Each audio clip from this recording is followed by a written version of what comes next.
ndakwifuriza umwaka mushya wa 2024 ukanze kuri no video ugiye kwireba nkubwira ngo Uwiteka akomeze kugenda aguhira nagufasha mu mibereho yawe ya buri munsi ndetse no mu kazi ugenda ukora. Imana ikomeze kugenda iguha amafaranga n'ubushobozi bukoreshaho cyangwa se umuryango wawe.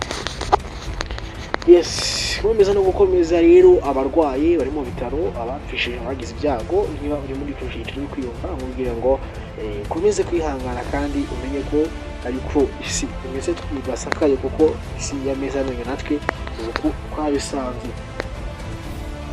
Yes, nikakanya yo bagiye kugezaho amakuru abarimo aratweetinga hanze mu gihugu cy'u Rwanda, hanze y'igihugu cy'u Rwanda, uko mugenda mubwira abari muri politique, abari muri showbiz, muri artist, muri music, cinema, ndetse muri football, imyidagaduro yose muri rusange hose babakomereye ku bintu byose birimo biragenda bicicikana.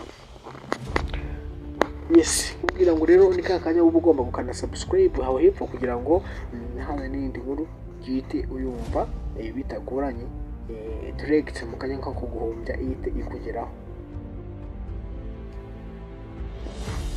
Nkuko muri kubibona aha ngaha imbere yanyu kuri screen, nikakanya tugiye kuganira ku musore muzi nka Shema Patino.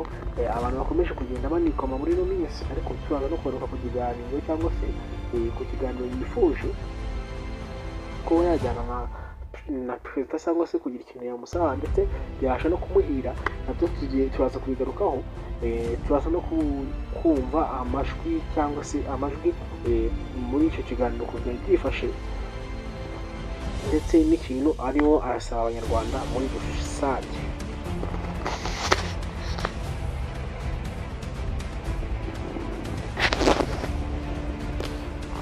Nkuko nari mbabwiye rero tudatinze cyane reka duhita dutangira. Umusore Shema Patino ni umusore watangiye kumenyekana mu mwaka w'2019 aho yakinaga muri comedy ari kumwe na Nyagiso, bari bari team mu gihe nabyibuka. Ubwo Nyagiso akomeza ajya kuri Afrimax TV, Patino yakomeje ajya gukora imikino ye, ariko mbere yuko akora imikino ye yabanje gukora ku myanya manini yahise ashinga izina ryitwa Patino Comedy. Yahise yanga gukora ku myanya ya Comedy, agashinga ryitwa Patino Comedy, ajya ku mashano menshi agiye atandukanye harimo nka X, harimo nka Expression, harimo Kigali Nation, urumva na amacano menshi yagiye acaho. Nyuma aza gukora platform yiwe yo kusanga acururizaho, ariyo YouTube channel yiwe yitwa Shema Patino. Urumva ngayo nguko nuko umusore yatangiye kumenyekana ku izina ryiwe ubwo yagenaga zana street no kujya gusaba mu buryo bwa Tiara. N'ubundi urumva yamenyekanye muri mu buryo bwa Tiati, nakuri nongeye kugufata nakugeraho na brag Shema yanjye ko kandi kufatinye cyane cyane Nyagiso trading mu cyagihe bitewe n'ukuntu bakoraga. Rero nuko Patino yamenyekanye ari umubyeyi w'umusore witwaga Fisto, utakigaragara muri comedy, tutazi n'irengero ryiye kuko wenda Prince yiga mu gihugu cyo muri Amerika, muri United States, muri Leta Zunze Ubumwe za Amerika, niho arimo ariga kaminuza. Patino yakomeje gukora, abantu cyane ndetse baza no bamugeranya na Nexo. Usanga ufitwa Patino no ufite amajwi menshi cyane ko kigiye kwaga style z'inyungu. Patino yigeze gutangaza ko agiye kuva muri comedy ibyo munabizi ndakigira muri filime ibyo munabizi ngo kuko n'abantu ngo ndashima anarenga yarakaye cyane hafi yo kurira. Ngo yabajwe na comment bamutera cyangwa se abantu bashaka umunege bari byo mufata noneho abwira abanyarwanda ko agiye kureka izina Patino. Yase nk'urekaho gatoya atangiye gukora filime zigiye zitandukanye, harimo Umyamu, agenda akora izindi zigiye zitandukanye atangiyeho content ya Patino Comedy kuko urabizi kwa prodinga. Rero urugero niba ari Papa Sava andika Papa Sava kandi ko episode ya kangahe agashyiraho umwanya akandika niyo rero bamenya, ariko bamenya agashyiraho utudomo tubiri agasiga umwanya akandika ngo habaye iki ubundi gusho. Yo niba ari Nyagiso yandika Nyagiso Comedy agasiga umwanya akandika ngo Nyagiso cyangwa se ngo bigenze kunuko. Niba ari Patino ni Patino Comedy wakandikaho agashyiraho utudomo ubundi akavuga bigenze kunuko. Ariko we ibyo ngibyo ntabwo arakibikozwa, ahubwo yavuze ko agiye gusezera comedy burundu. Ibyo ngibyo rero biri mu byatumye Patino ajya hasi cyane kubera ko Platini ubu ngubu mu kintu kijyanye no gucuruza ntari gucuruza, niyo mpamvu umubona arimo arakora gake gake. Urebye rero n'urwego Nyagiso ariho, urumva ko Nyagiso ari kumucaho cyane, ndetse no ku basubscribers ari kumushyikira, aho Platini afite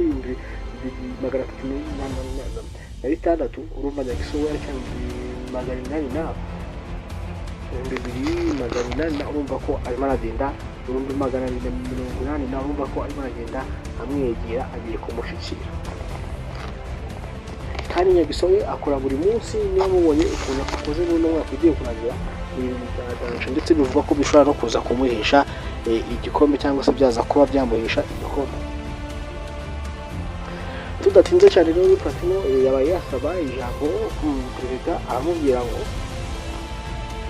nishimiye ko mwe mutuyoboye ababyeyi, muyoboye igihugu cyacu, bashimira n'ibyo mwatugishije ku Rwanda, cyane cyane n'abakurambere bacu, mwakoye igihugu cy'ababyeyi hamwe n'ingabo, mwafatanyije zitanze igihugu ndetse zikamenyeka n'amaraso yazo, bamwe bakanahasiga ubuzima. Umva n'ubutwari bukomeye cyane mwagize banyakubahwa, muragahore ku ngoma.